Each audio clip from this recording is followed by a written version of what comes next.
Hola a todos, soy Andrés Felipe Flores y bienvenidos a un nuevo capítulo de Al Día con las Guías. El día de hoy vamos a estar hablando acerca de todo lo que deben saber de la guía de la A 2024 en menos de 30 minutos. Recuerden que si quieren apoyar este tipo de contenido pueden suscribirse, dejar un like y darle a la campanita. Los invito a seguirme en mi Instagram personal @andresf.med, por donde estoy compartiendo con ustedes muchísimo contenido académico. Y aprovecho la ocasión para invitarlos a adquirir mi diplomado de medicina interna que está disponible en la plataforma de medlearners.com. El link lo encuentran en la descripción de este video, así como el resto de la oferta académica que tenemos disponible para ustedes. No siendo más, vamos adelante con el video. Empecemos entonces. Lo primero que tenemos que saber es cuáles son los cambios de la A 2024. Como raro, realmente no son muchos así de gran importancia. Hacen un pequeño ajuste en lo que sería la parte de diagnóstico y clasificación con un enfoque en hemoglobina glicada que vamos a ver. Esto sí es nuevo y es que hablan de la prevención de la diabetes mellitus tipo 1 en pacientes con diabetes mellitus tipo 1 estadio 1 o estadio 2 con teplizumab. Hablan un poquito más de prevención y manejo de hipoglicemia, manejo y aproximación a obesidad con inclusión de nuevas medidas, dispositivos y demás. Tamizaje y manejo de comorbilidades, aquí sobre todo hablan de falla cardíaca, enfermedad arterial periférica y principalmente diría yo que el gran cambio es osteoporosis. Meten una nueva vacunación para los pacientes diabéticos que es virus sincitial respiratorio en mayores de 60 años y como siempre actualizan todo lo que hay de tecnología en diabetes. La diabetes mellitus entonces por la A se clasifica en estas como cuatro tipos. Tipo 1 es la autoinmune, tipo 2 es la clásica por decirlo de alguna manera. Causas específicas que puede ser monogénica, alteraciones de páncreas exocrino o inducida por drogas o medicamentos. Y una última que sería la gestacional. ¿Listo? Se están haciendo esfuerzos por crear una mejor clasificación y eso lo deja escrito la ADA con genética, metabolómica, etcétera, pero eso pues está pendiente. Tamizaje pues se debe hacer a todos los pacientes por lo que la presentación de la diabetes mellitus realmente es asintomática hasta que genera complicaciones y por eso debemos tamizar. ¿A quiénes debemos tamizar? Todos los pacientes mayores de 35 años o menores de 35 años que tengan alguno de los siguientes factores de riesgo, y es que tengan un índice de masa corporal mayor a 25 o 23 en asiáticos y que cumplan alguno de los factores de riesgo de diabetes, dislipidemia, enfermedad cardiovascular, hipertensión, sedentarismo, etcétera. Y nuevamente hacen como la salvedad específica de tamizaje en VIH, aclarando que en el momento en el que se cambien los antirretrovirales o se inicien, los pacientes se deben tamizar para diabetes mellitus antes y a los 3 a 6 meses, porque pues los medicamentos pueden alterar aquí el comportamiento glicémico. Y para tamizar utilizamos cualquiera de las tres pruebas que también usamos para diagnóstico, que es glicemia en ayunas, PTOG o hemoglobina glicada.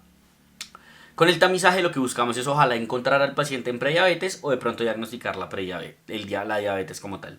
El diagnóstico de prediabetes se hace entonces cuando tenemos dos valores alterados de los siguientes: glicemia en ayunas de 100 a 125, una PTOG entre 140 y 200 y una hemoglobina glicada entre 5.7 y 6.4%. Y recordar que es importante identificar estos pacientes porque tienen un riesgo aumentado de progresión a diabetes y uno puede revertirlo, y porque implica que tienen un mayor riesgo cardiovascular y toca estar con una búsqueda activa de otras enfermedades cardiovasculares. El diagnóstico por su parte lo vamos a hacer con una hemoglobina glicada mayor a 6.5%, ayunas mayor a 126 o una PTOG mayor a 200. Recordar que requiere como tal dos resultados alterados, que pueden ser dos mismos, digamos dos resultados diferentes en una misma toma, o en tal caso de tener resultados discordantes o solo tener uno alterado, recordar que siempre uno repite el resultado alterado. ¿Listo? Y aquí entra uno de los cambios que me parece a mí importante, y es que siempre se haya como demeritado un poquito la hemoglobina glicada porque tiene menor sensibilidad y demás, y siempre se hablaba pues de la maravilla que es la PTOG porque es la más sensible y específica. Pero esta guía dice como realmente nos hemos dado cuenta que esto es lo que usa todo el mundo, es lo más reproducible, lo más fácil, hay incluso POCT, mientras que la PTOG tiene muchos peros para poder realizarla bien conforme al protocolo en la cual está estandarizada. Entonces dicen, ¿sabe qué? A todo el mundo en general pues se va a hacer con hemoglobina glicada y dan como un pequeño favorecimiento hacia utilizar la hemoglobina glicada para el diagnóstico y el tamizaje. ¿Listo? Y recordar que el único escenario en el cual no voy a tener que confirmar el diagnóstico es en pacientes con glicemia mayor a 200 que tengan síntomas típicos de hiperglicemia. Para la diabetes tipo 1 lo importante es recordar que se puede sospechar que la diabetes tipo 1 no solo va a ser de niños, y así básicamente nos dicen que si uno tiene una sospecha de diabetes tipo 1 le pide los autoanticuerpos. Si están positivos, tiene diabetes tipo 1. Si están negativos, miro la edad. Mayor a 35 años y la clasificación no es del todo clara, le pido péptido C. Mayor a 600, tipo 2, menor a 200, tipo 1, entre 200 y 600 se los repito a los 5 años. En menores de 35 años, miro si hay diabetes monogénica. Si sí y el péptido C está aumentado, monogénica. Si está disminuido o no tenía sospecha de monogénica y no habían razones para sospechar diabetes tipo 2, diagnóstico de diabetes tipo 1. ¿Listo? Lo importante entonces es prevenirla, tanto antes de que haya prediabetes y sobre todo cuando hay prediabetes. ¿Cómo lo vamos a hacer? Con reducción a 7 a 10% de peso, ejercicio, una buena nutrición, todo eso ojalá dirigido por un programa, cesación de tabaquismo y manejo de riesgo cardiovascular. Recordar que el único medicamento que tenemos avalado para manejo farmacológico en prediabetes es la metformina y es solo en pacientes, digamos, como seleccionados, que son de 25 a 60 años con un índice de masa corporal mayor a 35 o que tengan un aumento en la glicemia de ayunas que es mayor a 110 o una glicada mayor a 6%. Y el otro escenario va a ser pacientes con antecedente de diabetes mellitus gestacional. En cuanto a prevención de diabetes tipo 1, pues esto es lo nuevo que les decía, la infusión de teplizumab que se puede considerar en los pacientes que están en estadio 2 de diabetes tipo 1, es decir, antes de que sean sintomáticos propiamente y que sean mayores de 8 años para prevenir el desarrollo de la diabetes tipo 3. Y en cuanto a la diabetes, digamos como tipo 1, no hay tanta claridad en cuanto a si las medidas que vimos en la diapositiva anterior tienen realmente algún papel, digamos, en términos de efectividad de prevención. Cuando yo diagnostico la diabetes, lo más importante es controlar muy bien esa diabetes. Y eso en general lo hago a través de la hemoglobina glicada, que se mide por lo menos 2 veces al año o cada 3 meses si estoy apenas ajustando manejo o cambiando manejo. ¿Listo? Y lo importante es individualizar ese control. Recordar que más o menos va a ser 7% para todo el mundo, 6,5% para el paciente con bajo riesgo de hipoglicemia y 8% perdón, y 8% para el paciente anciano, comórbido, con pobre expectativa de vida. Y aquí es donde ellos dejan muy claro que es muy importante para todos siempre estar evaluando la hipoglicemia. Todo paciente que tenga riesgo de hipoglicemia inadvertida o que ya haya hecho un episodio de hipoglicemia, yo debería considerar desintensificar su manejo. Y cada vez más vamos a estar expuestos a estos, que es el AGP, que es el perfil de glucosa ambulatoria de un paciente que nos da un monitoreo continuo, en donde tenemos varias variables, ¿cierto? La primera es la glucosa promedio, la otra es el GMI, que es como un aproximado a lo que sería la hemoglobina glicada. La otra es la variabilidad glicémica, que es la que me predice hipoglicemia, que debe ser menor a 36%. Y voy a tener tiempo en rango, tiempo above range, o sea, por encima del rango, y below range, es decir, por debajo del rango, y 2 en cada uno. Entonces el tiempo entre el rango, que es de 70 a 180, yo quiero que sea mayor a 70%, excepto en ancianos, que es mayor a 50%. Entre 180 y 250 quiero que sea menos del 25% o 50% en ancianos. Y por encima de 250 quiero que sea menos del 5% o 10% en ancianos. Y por debajo del rango de 54 a 70, menos del 4% en adultos, 1% en ancianos. Y por debajo de 54, menos del 1% en adultos. Y con eso yo miro pues como ajusto, digamos, como el manejo de mi paciente.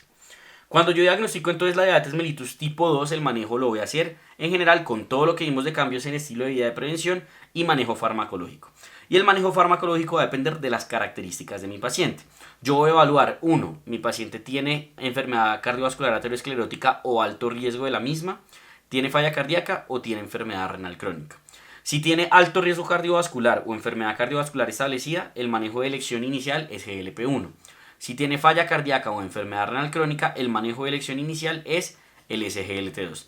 Si no tiene ninguna de las anteriores, pues voy a ver qué es lo que quiero priorizar. Por ejemplo, quiero priorizar que el paciente tenga también, digamos, como una reducción importante en el peso. Si es así, en general, pues prefiera los análogos de GLP-1 o incluso los duales con BIP, como sería el tirzepatide, y en menor medida los SGLT2 y de últimos de PP4 y metformina. Y por su parte, si a usted lo que más le importa es la eficacia, reducir bastante lo más que se pueda, digamos, como la parte de las glucometrías, GLP-1 van a ser en general como lo de elección. Después de eso estaría como metformina, sulfonilurias, SGL2, tiazolina y ionas. Y el que menos va a bajar va a ser el DPP4. Importante, que es lo que más creo que vale la pena rescatar acá desde el año pasado, es que la metformina ya no está desde el inicio en todos. No es obligatorio tener metformina junto a alguno de los otros, sino que yo puedo dar monoterapia, por ejemplo, con SGLT2, si así es posible. Entonces, en quienes no voy a dar monoterapia, sino terapia dual, aquellos pacientes que tengan una glicada más de 1.5% más allá de la meta, considerarlo incluso de forma más temprana se ha propuesto. Y algo importante es que cada adición de medicamento mejora la reducción de la glicada.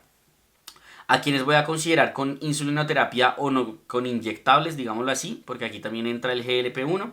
Todos aquellos que debuten con una glicada mayor a 10%, una glicemia al azar mayor a 300, con signos de fallo de célula beta.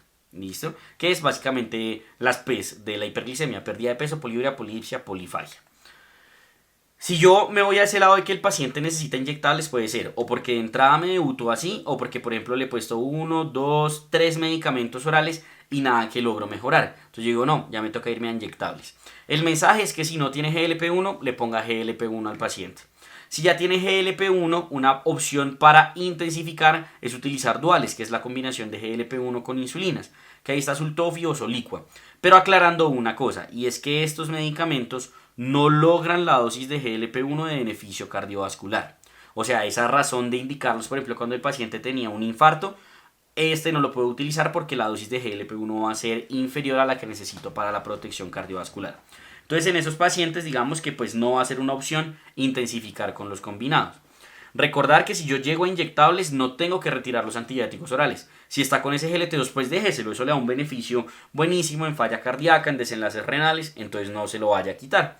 Y en general, si voy a utilizar insulinas, preferir análogos de insulina, sobre todo de segunda generación. Análogos de insulina, por ejemplo, sería Glargina U100 de Temir. De segunda generación tendríamos Glargina U300 y Egludec.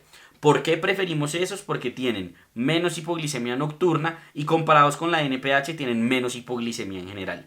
¿Listo? Entonces sería como la razón principal de preferirlos. ¿Y cómo va a ser esa forma de iniciar los inyectables? Si tiene el GLP-1, si no lo tiene, perdón, se lo inicio. Si ya lo tiene, pues me toca ponerle insulina. La insulina le voy a empezar inicialmente con una basal. Esto es sobre todo en el contexto del paciente que ya lleva 2, 3 medicamentos y no lo logré. Porque si mi paciente me debuta con 10% o con 300, muchas veces se va a ir de una con basal bolo. ¿Listo? Entonces aquí yo lo que hago es solo ponerle la basal. Es decir, esa insulina que se pone en las noches para tener unos niveles continuos de insulina en sangre. Y la forma en la cual se lo voy a iniciar es 10 unidades o 0.1 a 0.2 unidades por kilo. Todos los pacientes que tienen insulina, digamos que se les da un glucómetro y se les enseña a usarlo. Entonces uno le dice, vea, usted cada 3 días va a ver cómo está controlado. Si tiene muchas glucometrías por encima de 130 antes de las comidas, súbale la dosis, más o menos 2 unidades le va a subir la dosis. Si por el contrario está muy bajas, abajo de 70, bájele 10 a 20%. Y así su sistema se está manejando y nos vemos en 3 meses con una hemoglobina glicada. ¿Listo? Yo le miro la hemoglobina glicada y sigue por fuera de metas. Entonces me va a tocar ponerle su primer bolo. Es decir, una dosis de insulina antes de la comida para evitar una excursión hiperglicémica o un pico hiperglicémico muy alto con la comida. Y aquí lo voy a iniciar a 4 unidades o al 10% de la insulina basal. ¿Listo? ¿Cuándo se lo voy a poner? En general en la comida más grande, o si el paciente es juicioso, en el momento en el que uno sepa qué más pico hiperglicémico hace, el almuerzo o la cena. Y lo mismo, uno le enseña a monitorizarse y le dice, vea, si usted se da cuenta que siempre la glucometría después de la comida igual sigue estando muy alta, pues súbale. ¿De a cuánto? De 1 a 2 unidades. Si todo está mal, pues súbale de pronto a la basal nuevamente de 1 a 2 unidades. ¿Listo? Nos vemos en 3 meses. Si en 3 meses la hemoglobina glicada sigue mala, segundo bolo. 3 meses, sigue mala, tercer bolo. Eso es lo máximo que va a llegar, que es una dosis basal y 3 dosis preprandiales. Y ahí le voy a subir hasta que mi paciente tenga control, recordando que no existe una dosis máxima de insulina. En diabetes tipo 1, por su parte, en general el manejo va a ser con múltiples dosis de insulina. ¿Qué múltiples dosis de insulina hace referencia a mínimo una basal y 2 bolos? Pero los diabéticos tipo 1 va a ser basal con 3 bolos. ¿Listo? Mínimo tiene que tener eso. Pero idealmente, ojalá mi paciente tenga tecnología en diabetes. Que tenga un monitoreo continuo de glucosa, que tenga una bomba de insulina ajustada. Y aquí es demasiado importante la educación. ¿Listo? ¿Qué consideraciones debo tener con estos pacientes? Prefiero los análogos de insulina. Prefiero los sistemas de infusión continua unidos a monitoreo continuo, implementar el conteo de carbohidratos, y aquí en general los antidiabéticos orales no tienen evidencia a pesar de que hay algunos estudios que se han hecho con los mismos, y hacer uso por ejemplo de aplicaciones como Diabetes M, que les ayuda mucho a los pacientes a determinar los ratios, sensibilidad y cuánto se tiene que aplicar de insulina con el conteo de carbohidratos. Y la otra opción de manejo que tenemos para la diabetes tipo 1 es el trasplante de islotes beta pancreáticos, que básicamente se van a indicar en aquellos pacientes que pese a que tienen tecnología, tienen todo, se la pasan haciendo hipoglicemia, se la pasan haciendo cetoacidosis o cosas por el estilo. Entonces uno que hace ahí, los trasplanta. Si tiene alteración en la función renal y es candidato a trasplante, le hago trasplante simultáneo.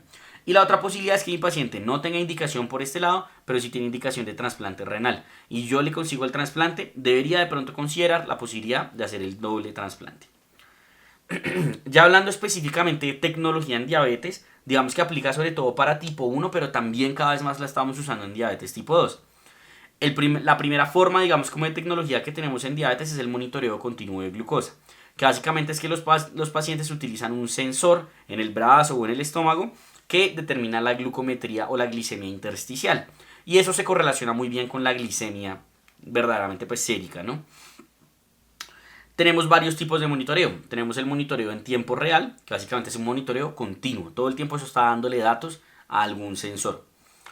El monitoreo intermitente, que es aquel que se llama freestyle, que es que los pacientes se los ponen en el hombro, pero máximo, cada 8 horas se deben estar escaneando los datos para estarlos recogiendo.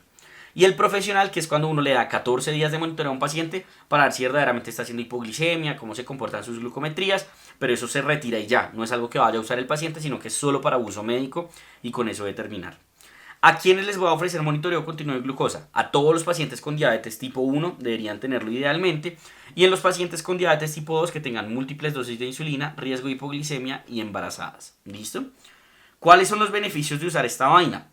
Se ha demostrado que logran una mayor reducción en la hemoglobina glicada, disminuyen la tasa de hipoglicemia. ¿Listo? Y en diabetes tipo 1 sí definitivamente es mejor utilizar el continuo que el intermitente, mientras que en tipo 2 la principal evidencia que hay son con la intermitente, que son los dispositivos freestyle.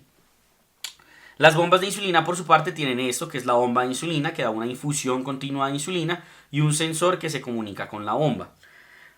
Han venido mejorando progresivamente y actualmente la más nueva que tenemos es la 780, por lo menos acá en Colombia, que es un sistema cerrado completo.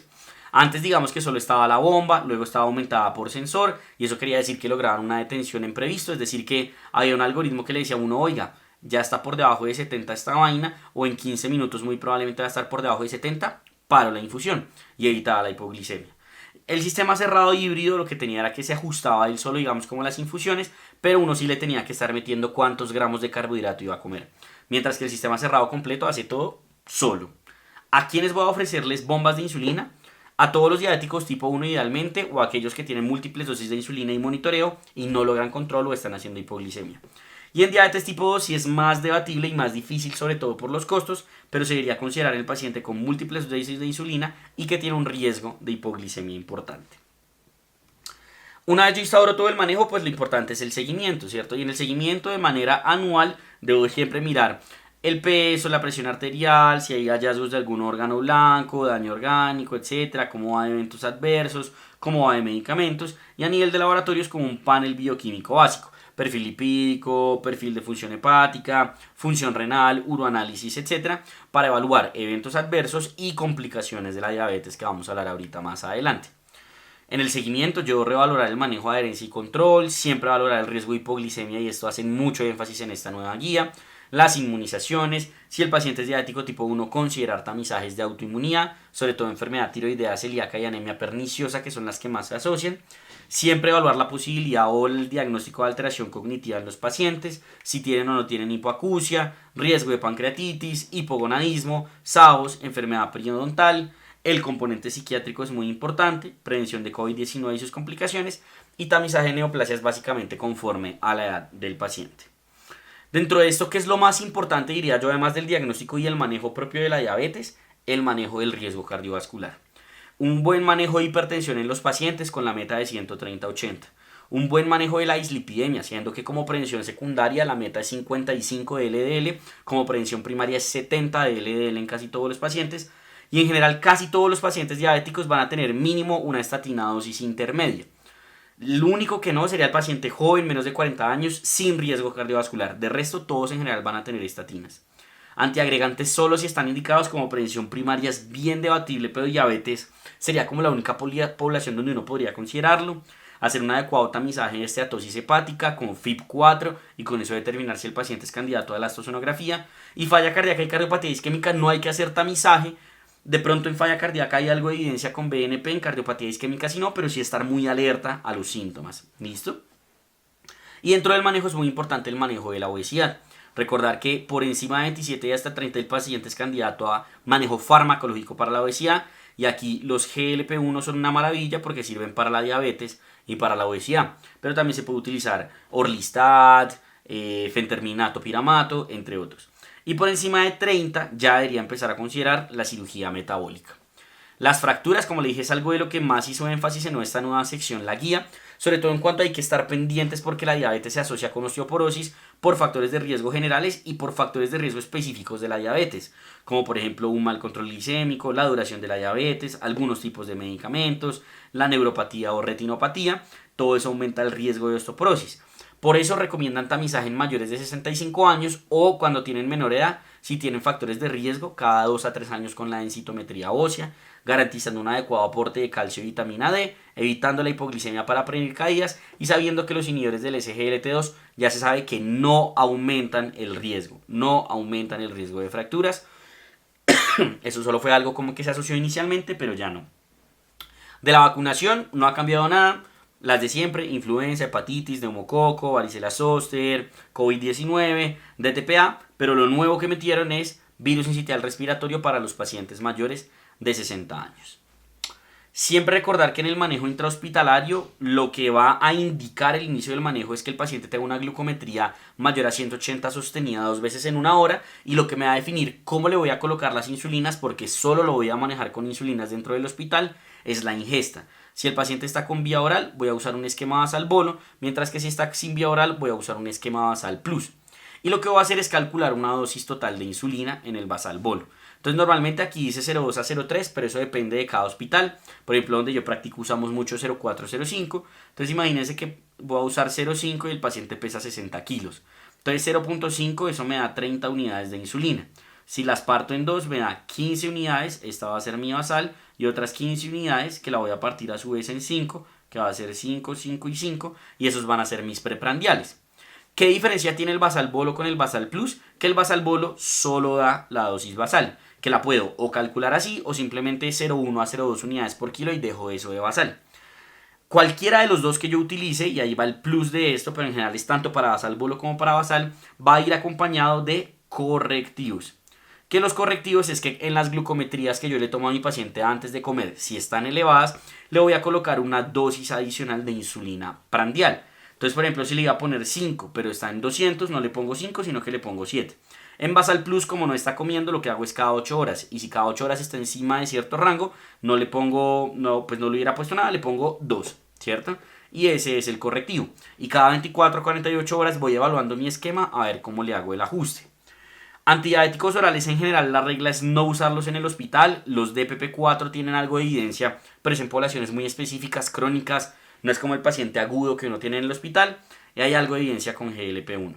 Lo más importante es que debe ser protocolizado y dirigido por expertos. ¿Listo? En crisis hiperglicémica, pues el manejo es el manejo estandarizado de la crisis hiperglicémica. Y lo importante es siempre recordar la adecuada transición a subcutáneo. Que yo le pongo la dosis subcutánea y a las 2 horas es que le apago la infusión endovenosa. Si no, lo vuelvo a meter en crisis hiperglicémica. Y al egreso es muy importante una hemoglobina glicada. Todo paciente hospitalizado debe tener una hemoglobina glicada de esa hospitalización o de los 3 meses antes. Si la hemoglobina glicada es menor a 7, lo dejo igual a como venía en la casa. Si es mayor a 10, en general considero insulinas, pero cada vez hay mayor evidencia de GLP-1. Si está entre 7 y 8, antidiabéticos orales. Si está entre 8 y 10, en general le dejo antidiabéticos orales más el GLP-1. Y voy a realizar un plan estructurado de seguimiento. Ya hablando de las complicaciones, la hipoglicemia se divide en nivel 1, 2 y 3, menor a 70, menor a 54 o que requiere asistencia para mantenerse respectivamente. La voy a manejar con la regla de los 15. 15 gramos de azúcar, a los 15 minutos le hago control de glucometría. Los gramos de azúcar deben ser azúcar y agua, ¿listo? Nada de grasas, nada de proteínas, no, azúcar y agua, ¿listo? Sí, va a ser vía oral, que esa en general la puedo considerar para nivel 1 y nivel 2. Pero en nivel 3 requiero endovenoso y lo que hago es ponerle 150 cc extras al 10%, que eso me da los 15 gramos. Si a los 15 minutos sigo en hipoglicemia, le doy una nueva dosis.